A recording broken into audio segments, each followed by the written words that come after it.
Welcome back, everybody. Well, Father's Day is just around the corner for those of us here in Australia, and I am doing this video today to share some of my personal favourites in terms of male fragrances and some unisex fragrances, although let's face it, they're all unisex really, so that if you are in the market for getting a gift for your father or your partner, then perhaps this will give you some ideas and inspiration. I would like to thank Kiana Beauty, who is an online beauty and skincare and makeup and fragrance store here in Australia. They're based in Melbourne. They have collaborated with me on this video. But first of all, let me just jump in. I've got 15 fragrances to talk about today, and yeah, let's get started. Okay, so I'm going to try and get through these as quickly as I can because 15 fragrances is a lot and I don't want to keep you here for an hour. So I've broken these fragrances down into 3 categories: fresh, spicy, and ambery sweet fragrances.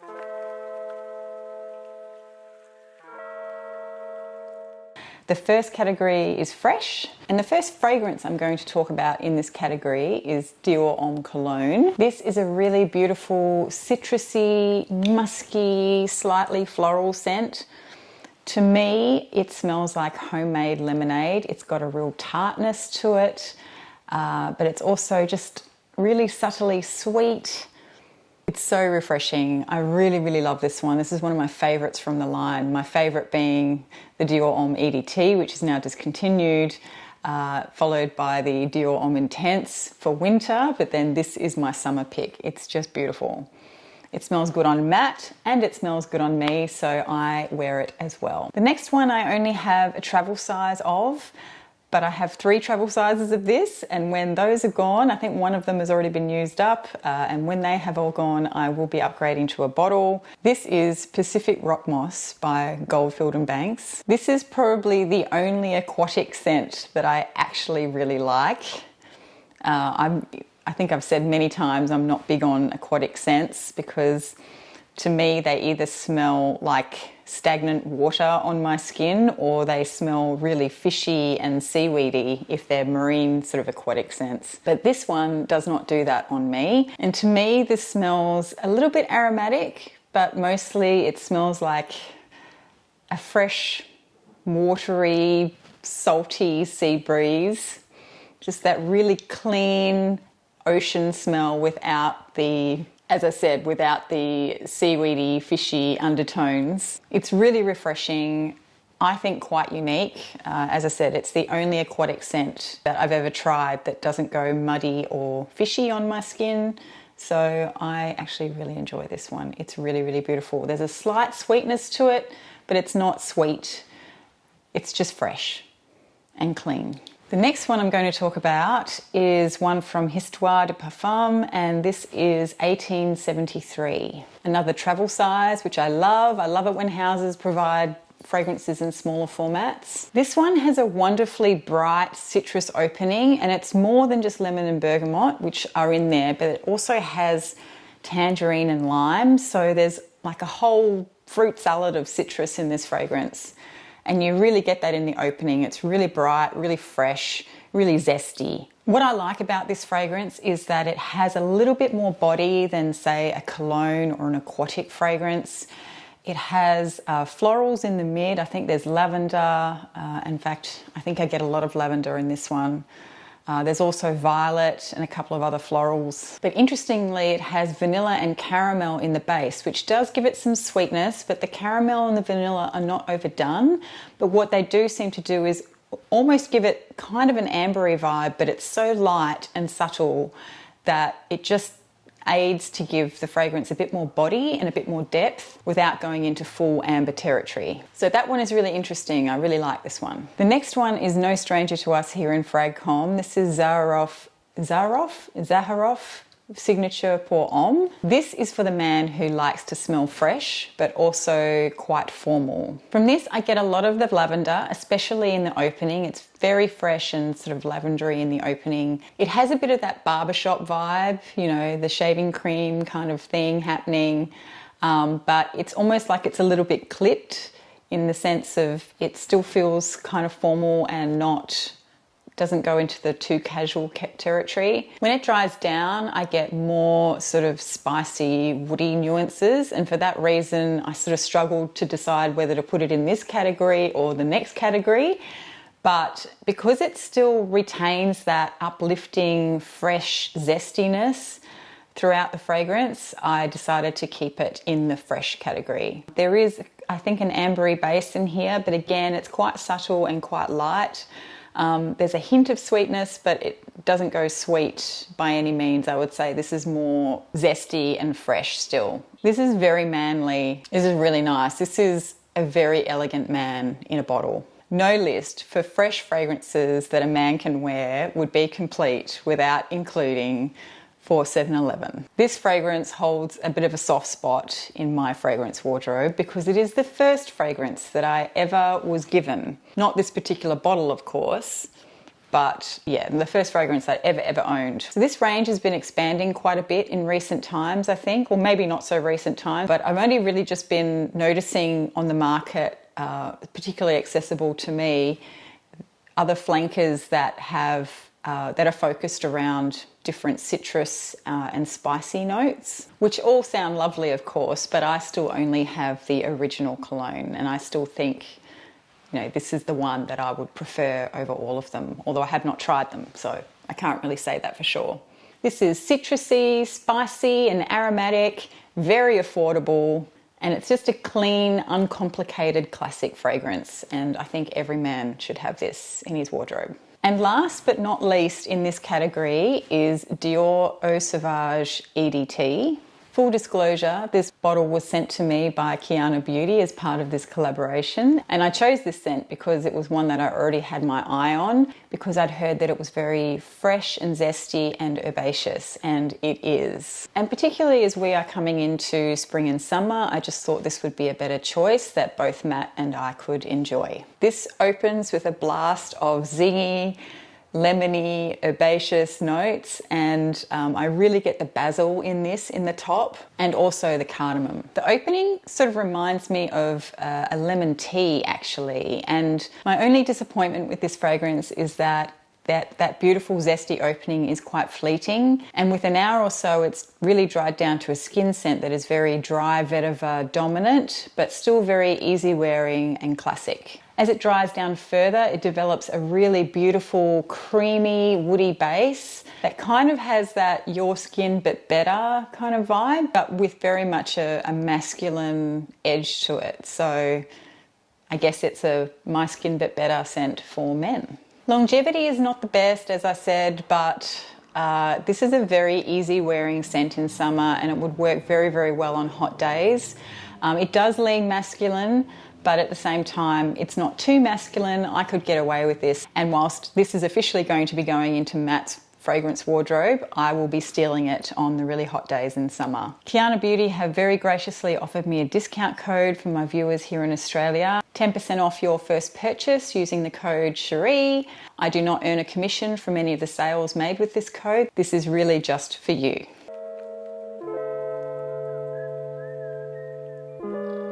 Okay, so now we are into the spicy category, and the first one I want to talk about is Bleu de Chanel Parfum. I only have a mini of this, obviously. This was given to me when I bought another Chanel fragrance late last year. I really like this one. I get a burst of juicy citrus in the opening that has just the right amount of sweetness, but interestingly, I also get the woods straight up, right in the opening. Dare I say it, this reminds me a little bit of the fragrance that Abercrombie & Fitch use in their stores. We don't have an Abercrombie & Fitch here in Australia anymore. We did a few years ago. I think they moved out of Australia. But there is a certain fragrance that they use in their stores, I think, and all their stores smell the same. And this reminds me of that. It's not exactly the same, but it definitely reminds me of that. And I really like it. This is also very aromatic. There is definitely lavender present in this fragrance, although the lavender is a little bit more subtle than in, say, some of the other fragrances I've talked about already. So for that reason, I think this leans more unisex than, say, the other fragrances in this line. This dries down to a lovely, slightly sweet, woody scent that's very soft and very enjoyable. I really like it. All right, the next one is another Aussie house. This is from the house of JAJI Fragrances, based here in Brisbane, I might say. And this is called Black Tie. I only have a sample, obviously, but they have now got their full-size bottles in the shop. So if you happen to be in Brisbane, you can go check them out. Now, according to Jim and Jason, this is inspired by the debonair 1950s man. And I do definitely get that aspect from this fragrance. This is a beautiful, softly blended fragrance that just has a hint of sweetness in the opening. There is an apple note in here, which at first I was a little bit wary of when I read the note listing, but actually the apple is really subtle and it just blends beautifully with the other notes. There is oak moss and patchouli in here, but it's never scratchy or dark. It's spicy, there's cardamom, but it's also smooth. There's tobacco and tonka bean as well. And it dries down to this beautiful sort of musky, kind of spicy, kind of velvety fragrance. There is just enough spice and dryness in here for it to balance out beautifully and not be overpowered by the sweeter notes in here. Oh, it's really good. I like it a lot. I actually have, in addition to this sample of their perfume, I have 2 bottles of their perfume oil, which I use in the diffuser. And this also works really well to just make your house smell super, super classy. This is a classy man. This next one is also an Australian. This is from Samuel Gravan or Gravan Fragrances. He's an artisanal perfumer here in Australia, I think based in Sydney or New South Wales. And this is called Decadence. I only have a sample, obviously. I have the Discovery set from Samuel Gravan and I'm enjoying all of them. They're very natural kind of fragrances. They're very botanical smelling. They aren't 100% natural, at least not all of them are. I think this one he quotes as being about 94% naturals. But yeah, they all have this beautiful botanical nature to them, which makes them very bright and sparkly. Samuel describes this as a leather patchouli fragrance, and I don't disagree. The patchouli smells really natural in here, and I just get a slight hint of almost, you know, that really rough, natural, hippie kind of patchouli. But there's also blackcurrant and rose in here, which just balance it out beautifully. And the rose is quite prominent, I think, in the opening. Those florals and fruity notes just stop it from getting a bit too dark and a bit too muddy, because that natural patchouli could really take it in that direction if he'd allowed that to happen. But it always just stays bright and fresh and sparkly. It's really nice. And then in the dry down, I get this almost beautiful velvety suede backed up by patchouli and rose. It's really, really quite decadent, but there's also it's almost like it has a tea note in it, because there's that sort of zesty sharpness that you get in herbal teas. And so again, even in the dry down with that suede and the patchouli and the rose, there's still just an element of it just keeps it really light and zesty. I really like it. I think this one might be one of my favorites from his line. I think the cult favourite from his fragrance line is Woody Fig, but I think this one might be mine. Now, the last one in this category, I don't have the original EDP of this, but I have this sample of the extreme version. This is Spice Bomb Extreme. Now, I know people are really, really sick of hearing about Spice Bomb on every male fragrance list, but I actually really do enjoy this fragrance. And in fact, I have a 15ml bottle of 1899 Hemingway from Histoires de Parfums. And the reason I bought that was because it was so heavily compared to Spice Bomb. And I don't know why I didn't just buy Spice Bomb, but I bought the Histoires de Parfums. Anyway, so I really, really enjoy the original Spice Bomb on men, obviously. I mean, I would wear it too, but why wouldn't you want to smell it on a man? This extreme version really opens bright and fresh and spicy, which has a real kick to it actually. It's wonderfully peppery with just that coolness of lavender underpinning it, but it actually dries down to a really lovely, cozy, vanilla-y tobacco scent. Not like Tobacco Vanille by Tom Ford, because that has a lot of clove and that's a different kind of spice bomb.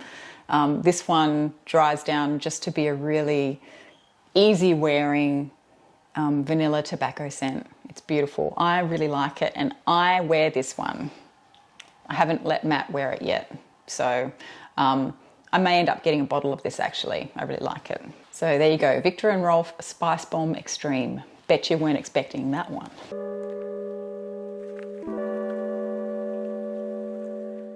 Okay, so we are into the final category now, and this is the Ambery Sweet category. The first one I'm going to talk about is, I think it's called I by Costume National. This one was an instant favourite for both Matt and myself. This is really fabulous. It's like a really soft aromatic leather, but not a suede, but yet it's soft. But I don't necessarily get that. It feels smooth. It doesn't feel necessarily velvety like suede would. In the opening, I sort of get lots of aromatic sort of notes, some spicy notes and woods. But when you put it on skin, it actually smells like a really beautiful ambery leather. It's really, really great. I think it's been compared quite a bit to Leighton by Parfums de Marly. I'm a little bit ashamed to admit, I don't think I've ever tried Leighton by Parfums de Marly. Where have I been? I don't know. It's just one of those things that I never get around to trying. So I can't tell you if I agree with that statement or not. But if it does smell like this, then I'm sure it's fantastic. But I think this might be a better price point, just saying. The next one is one that I've been on the fence about potentially buying for nearly 3 years now. I go back and forth with it, but this is 1270 by Frappan. My understanding is that the House of Frappan do cognac or something. So this is a very boozy scent. This is like their signature house scent, I think, and it's very boozy. It's also very sweet. I think there is honey in here. It's a very sweet, honeyed, boozy amber scent. But interestingly, despite the honey and the amber, it's not thick or dense. It's very, I want to say, clarified. You know, where some ambery scents are quite thick and maybe a hint of powder. And if you were to imagine, you know, a wine or something, you would envisage it as being a little bit cloudy, whereas this is not that. It's clarified, and consequently it feels a bit lighter wearing. It also has lots of fruity notes. There's pineapple and plum in here, and I think maybe it's the pineapple that prevents me from just going out and buying this, because sometimes I like pineapple and other times I really just don't get along with it at all. I just find it way too sweet in fragrances. It's a little bit like pear too. I have the same thing with pear fragrances. I do sort of get a bit of an orangey vibe. When I put this on my skin, I do get a bit of an orangey vibe to it as well. And also a hint of coffee, but the coffee is not very dominant, and it just sort of, there's just a moment where it sort of comes through and then it sort of disappears on me, and then I don't ever see it again in the fragrance. So maybe I'm imagining it because I know that there's apparently a coffee note in there, so it might be the power of suggestion making me think that it's there. But I do feel like I get it at least for a moment. So I think this would really suit a man who likes the sweeter fragrances. It is very sweet, don't get me wrong.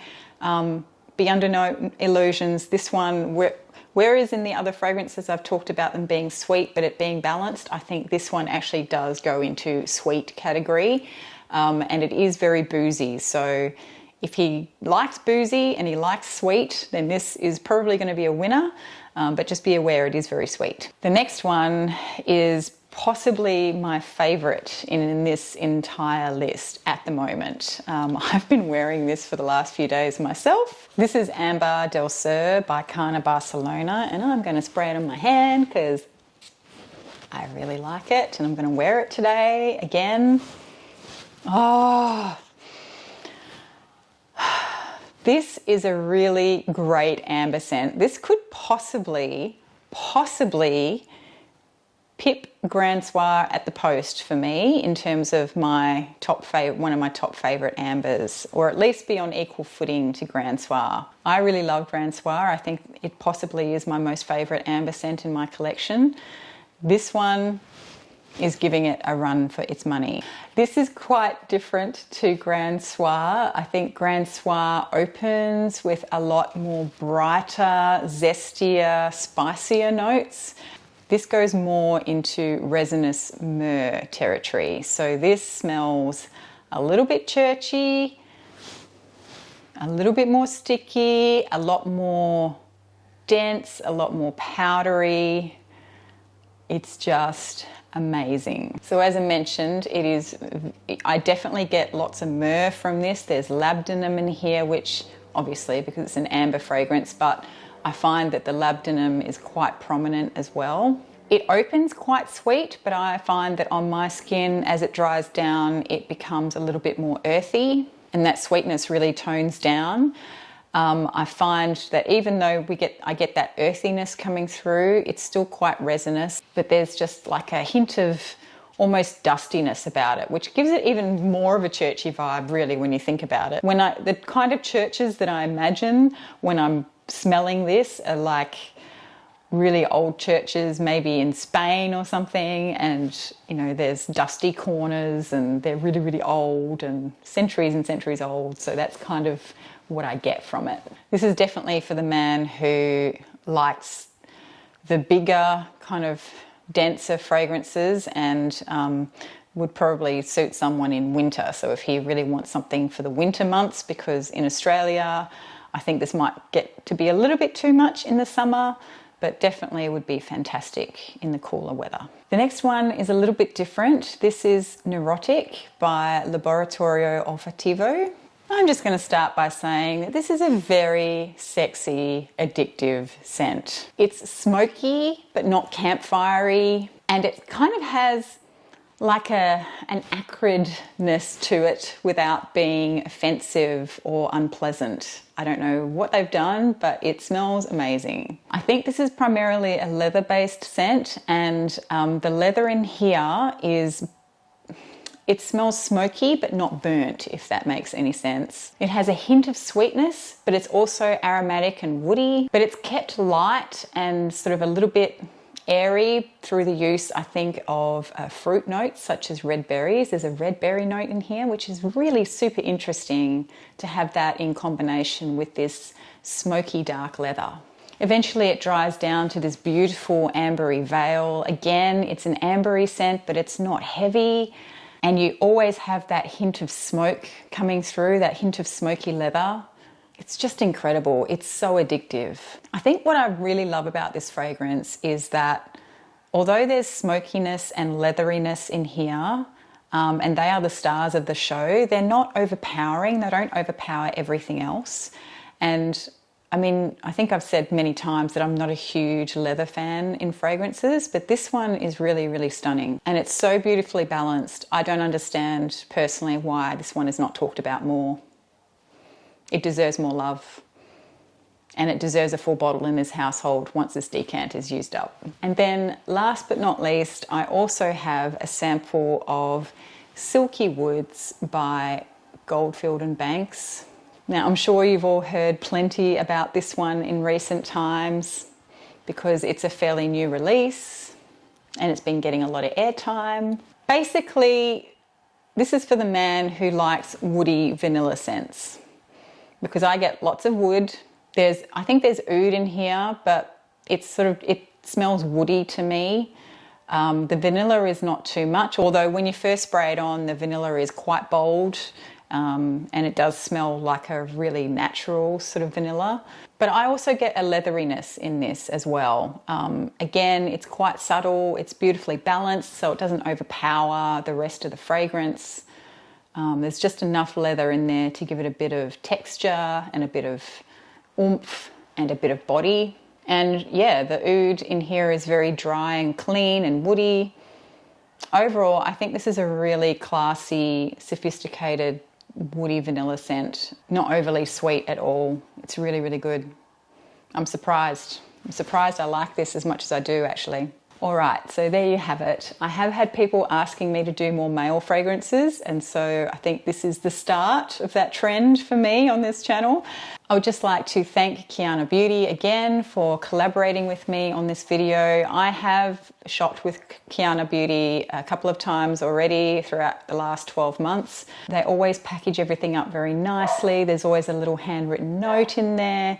It's just, they're a fabulous team. They're always bright and chirpy and happy people, and they're just like the type of people I like to buy from. This video was not sponsored. I'm not being paid for this video, although I did receive the bottle, as I mentioned. And again, I'm not earning any commission off the sales from that discount code, so that's purely just for you guys to enjoy. And also, not all of the fragrances that I talked about here today are available from Kiana Beauty. However, all of the fragrances that I talked about today are available in Australia. So there are other retailers that stock these brands, so feel free to Google and find them. Support local, as always. If you have gotten this far, then thank you very much for watching. As always, please do give this a thumbs up if you enjoyed it, and I'll see you in the next one. Bye.